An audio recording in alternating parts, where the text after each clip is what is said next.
It is Wednesday, my dudes, which means it is time for another First Thoughts and Initial Impressions Epic 7 video. This one will be on Abigail, the newest RGB 5-star that was just shown this morning over on Stove.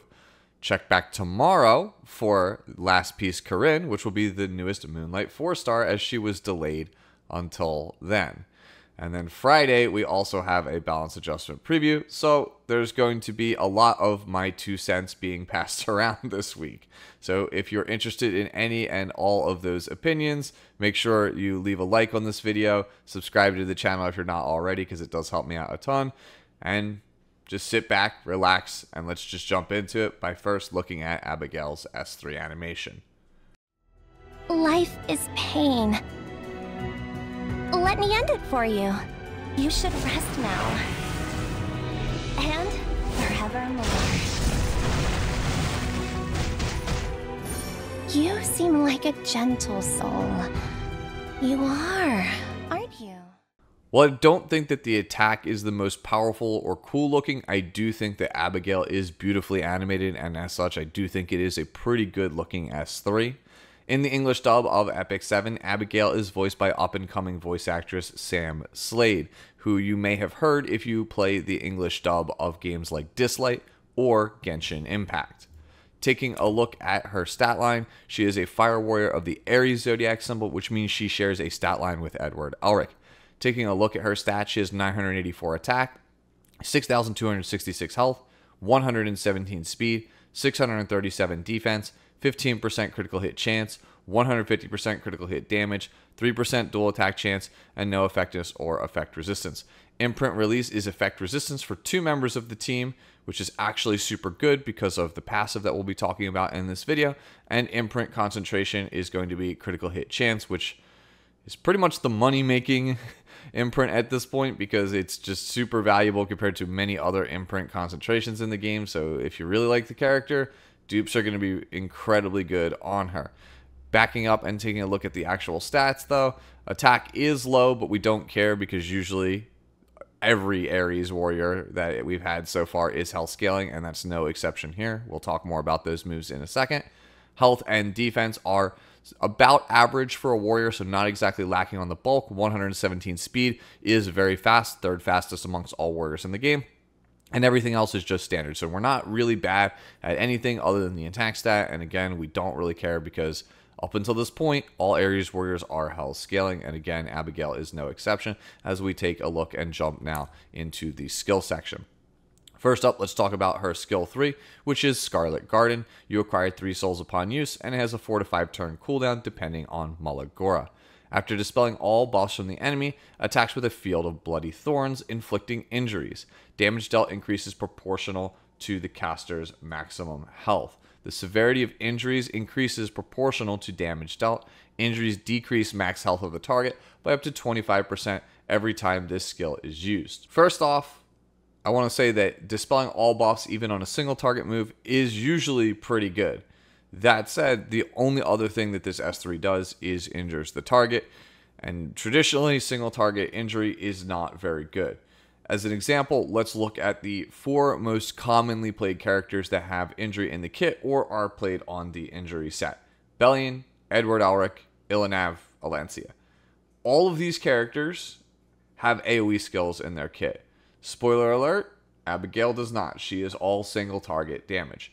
When we take a look at the single target damage characters that actually do have injury or are played on injury, characters like Edward and Alancia can easily have multiple single target attacks back to back. Edward Elric with his S3 into the CR push into the S1. And then Alancia with her Mind's Eye gets access to Trample, which is an additional follow-up attack. That is a lot of single target damage coming out very, very quickly. Again, also those characters also have AoE. Then when we look at Ilanav, she has arguably one of the best multipliers in all of Epic 7. So what I'm trying to say here is that Scarlet Garden is just going to feel okay, I feel like, most of the time as an ultimate, unless it has an absolutely insane multiplier. Solid ultimate, not exactly the greatest skill though. Next up is Abigail's S2, which is her passive skill, Blood Banquet. At the start of the turn, curses the enemy with the highest attack for 1 turn. When the ally in the back row, except for the caster, receives lethal damage, consumes 30% of the caster's current health to grant immortality and vampirism to the target for 1 turn. Can only be activated once every 5 turns, and this effect is not stacked with other passive effects of the same name. So let's break it down. Curse is a debuff that has appeared on other characters in the past, such as Melissa. It does 60% of the damage that an ally takes to the person with Curse. So for example, in the video, we have Luna using her S3 against Destina, and you can see that Spectre Tenebria takes a boatload of that damage as well. Yes, it is shared with Yulha, but it's still enough to actually kill the character outright. So this is already a very powerful part of the passive because, again, it does give you that Curse, and based on things like the actual speed tuning of the fight where things are actually lining up on the CR bar, it can allow for some pretty devastating combos. So already off to a pretty good start when your character has some reach against characters like Landy, some reach against characters like Spectre Tenebria, because those characters, due to the nature of their passives, usually are going to end up having the highest amount of attack, thanks to, again, things like Nightmare Illusion, and then obviously the Chief is on the scene. That said, that's still not the best part of this actual skill. In fact, I would argue the best part of this character's kit is the second half of Blood Banquet, which is what I'm calling Build Your Own Bloodblade Corinne, or Build Your Own BBK for short.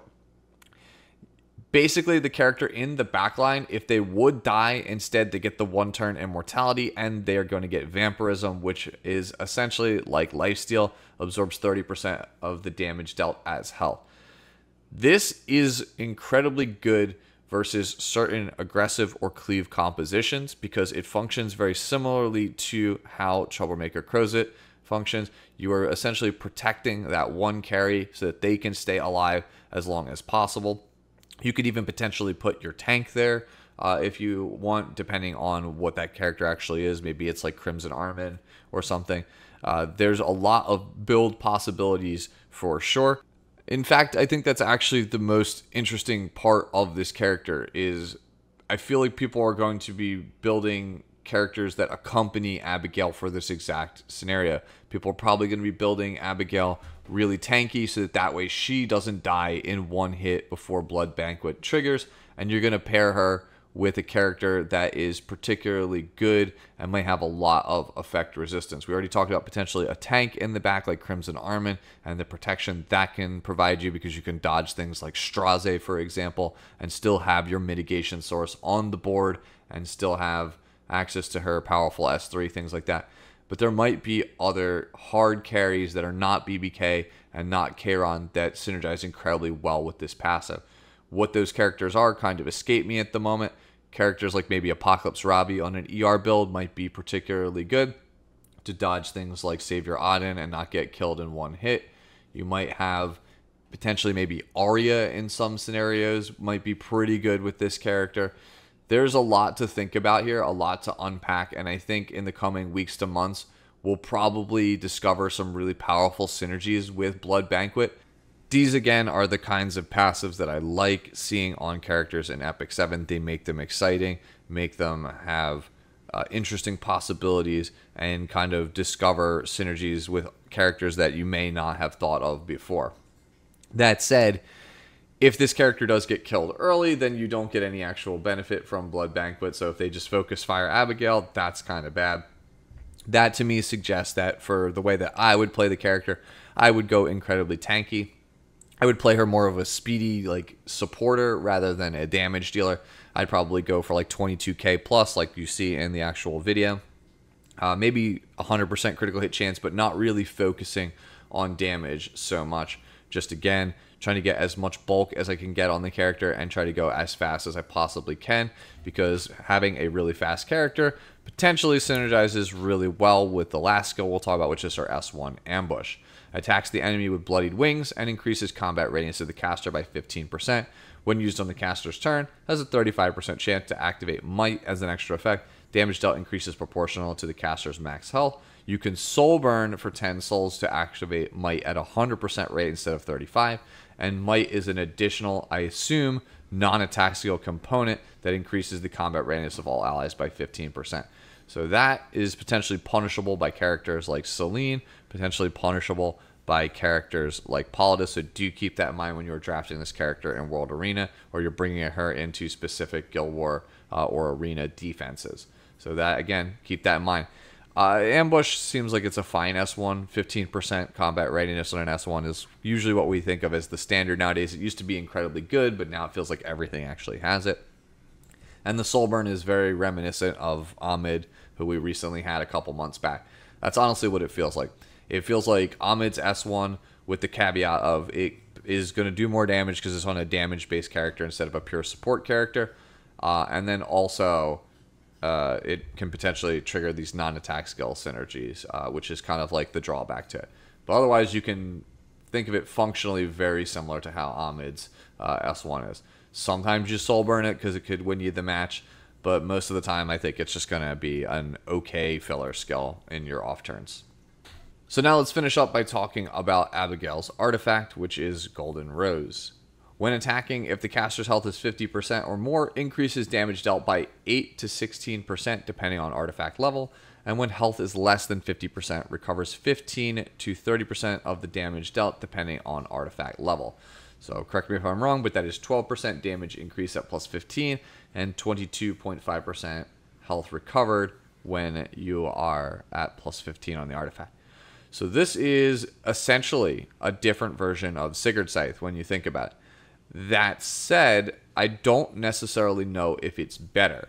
Having damage is better than having attack percentage like Sigurd Scythe, because there are certain characters like Edward Elric that play Sigurd Scythe that don't really get too much out of the bonus attack percentage from Sigurd Scythe. So for him, Golden Rose might be a better option. That said, you don't get a massive damage increase for this artifact when you're low on health like you do on Sigurd Scythe.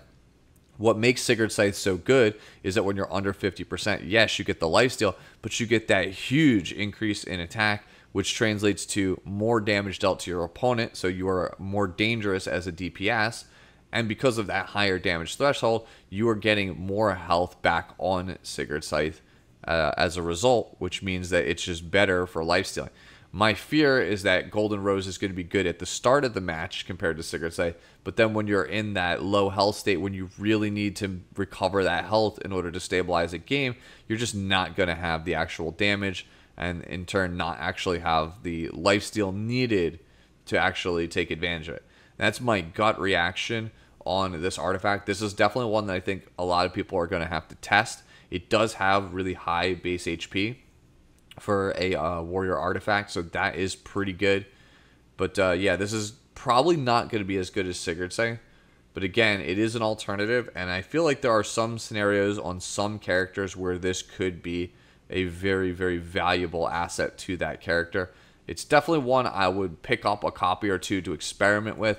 If it does turn out to be ridiculous, it does turn out to power creep Sigurd Scythe, which I highly doubt, then yeah, you're going to want to have an absolute ton of copies. But if you're already strapped for Sigurd Scythe like I am, like there are a lot of characters that really want Sigurd Scythe, there's at least like 5 or so that I can think of, and I only have 3 scythes, then yeah, having Golden Rose would potentially be a pretty good pickup in the interim, because it's functionally similar, it's just not exactly the same, and it might not exactly be a better option as well. As for what I would play on Abigail, not entirely sure. I don't really see this character as a DPS. I see her again as more of a support character. So anything I think that can help the survivability of the team, or anything that can help support the team, I think is probably going to be the way to go with her. I think if you had her fast and bulky on something like Music Box, that could be potentially pretty good. Proof of Valor, so she can't get focused out. So that way whatever is in your backline can kind of get that immortality and that vampirism, especially against aggressive or cleave players. I think that would be pretty good as well. So yeah, those are pretty much my thoughts on Abigail and her artifact. Again, Abigail seems like a really powerful build-around support character, especially against very aggressive compositions. And her artifact, Golden Rose, seems like a functionally similar version of Sigurd Scythe, and only time will tell if it is better, worse, whatever have you. So again, those are pretty much my thoughts on the character. So let me know down in the comments below. Do you love Abigail? Do you hate Abigail? How would you rate Abigail? Again, tomorrow we'll be talking about Last Piece Corinne, and on Friday come back to talk about the balance adjustment preview. As always, enjoy the rest of your day, the rest of your week, and I'll catch you in the next one. Later now.